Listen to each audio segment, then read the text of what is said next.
एक वृंदावन में महात्मा जी रहते थे, आहा बड़े सीधे साधे, पढ़े लिखे नहीं थे, गैया चराते थे, गाय, सीधे साधे। एक गांव का आदमी आया, बोला महाराज हम पढ़े लिखे नहीं हैं पर गुरु बनाना है, गुरु। आदमी भी पंचकुला का था। तो महात्मा जी बोले बना लो, बोले बन जाओ। बोले महाराज आप गुरु जी, हम चेला, मंत्र दो, मंत्र। अच्छा वो आदमी भी पढ़ा लिखा नहीं था क्योंकि पंचकुला का था।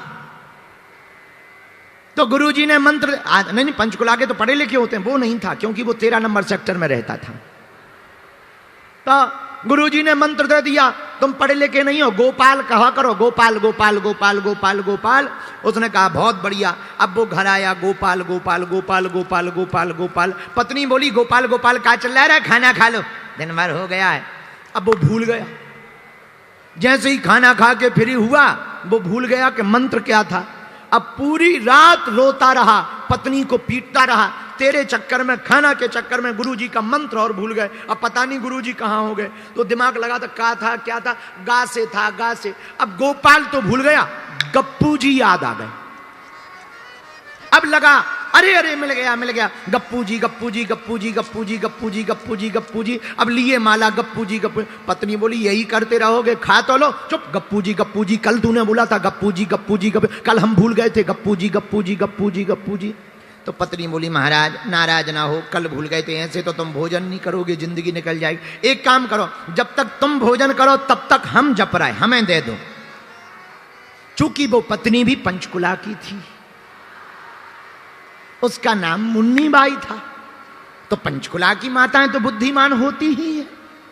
अब वो भोजन करने लगा। अब उसकी पत्नी गप्पू जी गप्पू जी गप्पू जी, एक रोटी ले लो गप्पू जी गप्पू जी गप्पू जी गप्पू, थोड़ा सब्जी ले लो गप्पू जी गप्पू जी गप्पू जी। अब इसने भोजन किया, हाथ धोए, ले आओ हमारा मंत्र हमें दे दो, लो गप्पू जी। अब इसने ले लिया गप्पू जी गप्पू जी गप्पू जी गप्पू जी। अब गायों को लेकर के जंगल में गया। भगवान श्री कृष्ण रुक्मणी जी दोनों द्वारका में रहते थे, पुराना जमाना। भगवान अपनी रुक्मणी जी से बोले कहो तो घूमने चले, बोले चलो। अब भगवान घूमने गए तो उसी जंगल में चले गए जहां वो बैठा हुआ गायों को चरा रहा था। गप्पू जी गप्पू जी गप्पू जी गप्पू जी गप्पू जी गप्पू जी गप्पू जी गप्पू जी गप्पू जी चिल्ला रहा था। रुक्मणी जी ने देखा बड़ा प्यारा भगत है, धीरे से पूछा महाराज ये किसका भजन कर रहा? भगवान बोला हमारा।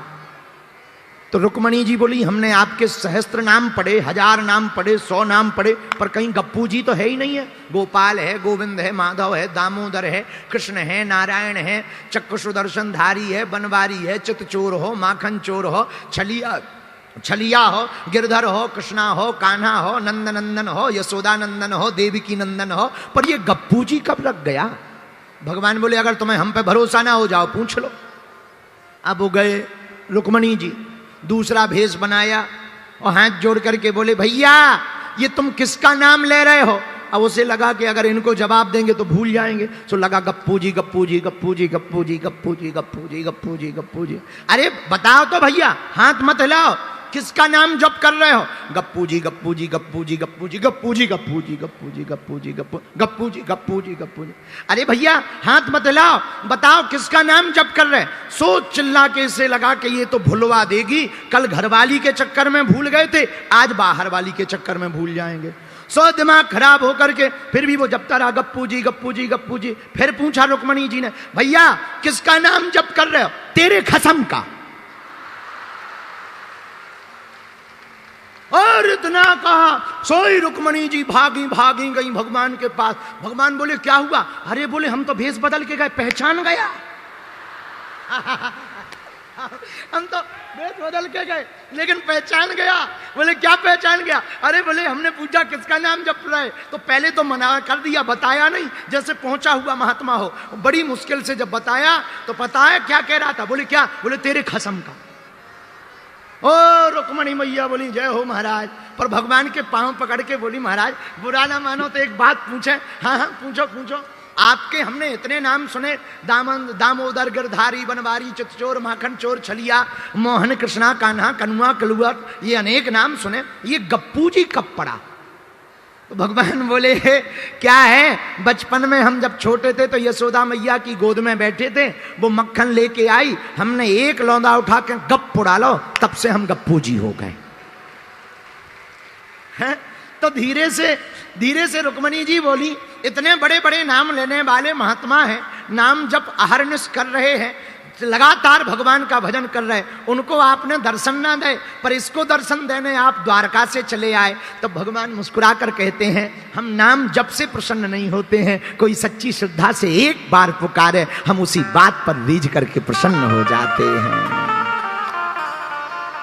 न जाने कौन से गुण पर दया निधि रीझ जाते हैं, न जाने कौन से गुण पर दया निधि रीझ जाते हैं। यही सब ग्रंथ कहते हैं, यही सब वेद गाते।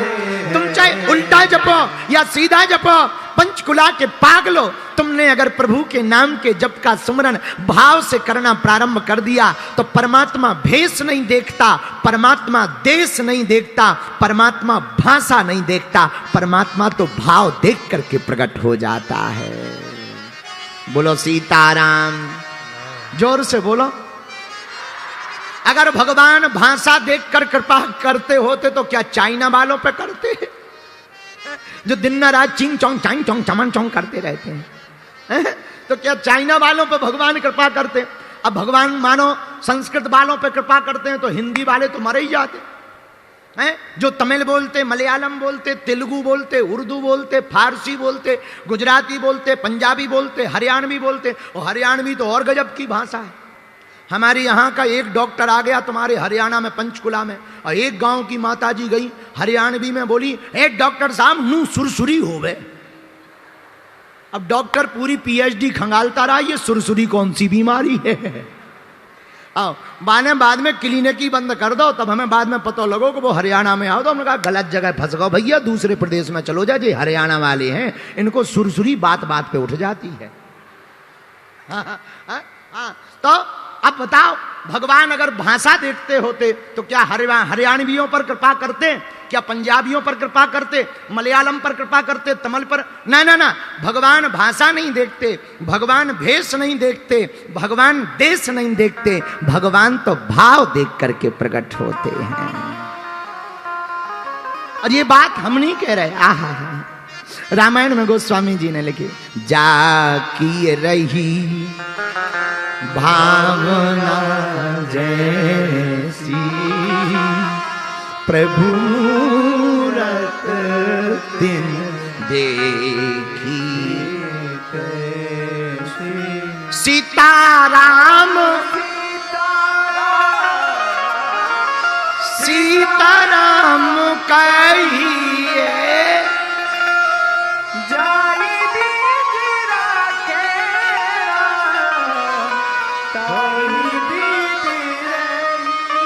तो मेरे पागलो, आज की कथा का सूत्र नोट कर लो। भगवान भाषा से प्रकट नहीं होते, भगवान तो भाव से प्रकट होते हैं। प्रेम के भूखे हैं भगवान, राम ही केवल प्रेम प्यारा, वो तो प्रेम देखकर प्रसन्न होते। अगर भगवान प्रभाव देखकर प्रसन्न होते तो दुर्योधन के घर भोजन करते, भिलनी के घर जाकर साग का भोग नहीं लगाते। अगर भगवान प्रभाव देखकर कृपा करते होते तो जंगलों में ना जाकर राजाओं के घर पर भोग करते, सबरी के जूठे बेर ना खाते। अगर भगवान प्रभाव देखकर के कृपा करते होते तो किसी अमीर के यहाँ नाव पर बैठते, केवट के यहाँ जाकर के केवट से नाव नहीं मंगाते। भगवान प्रभाव से प्रसन्न नहीं होते, भगवान तो भाव से प्रसन्न होते हैं।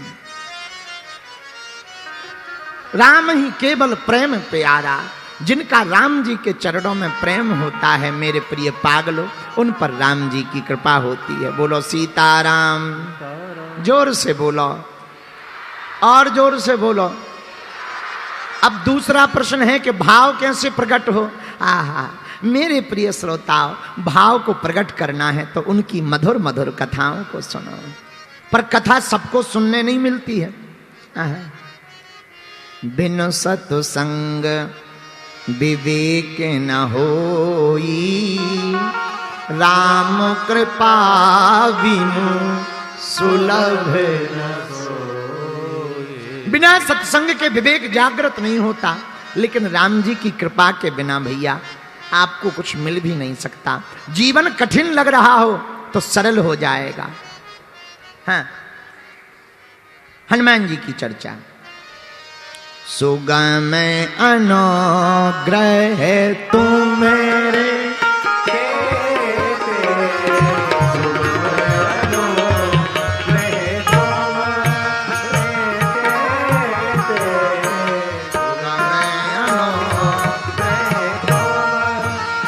गाइए गाइए।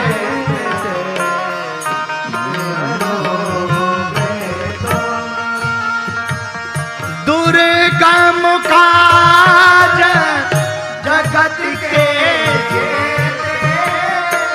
दुर्गम काज जगत के जेते,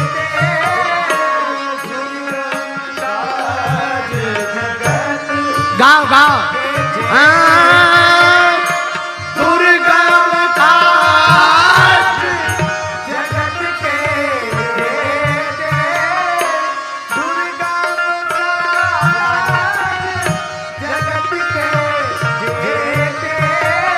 सुगम अनुग्रह तू मेरे तेते,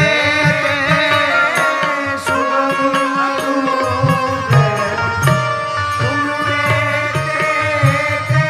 दुर्गम काज जगत के जेते,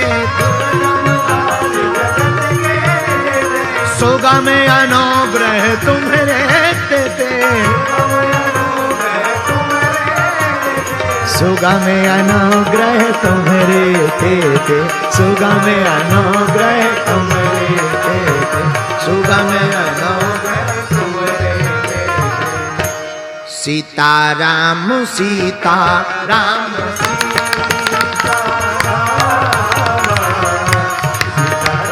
दोनों हाथ उठा के गाइए।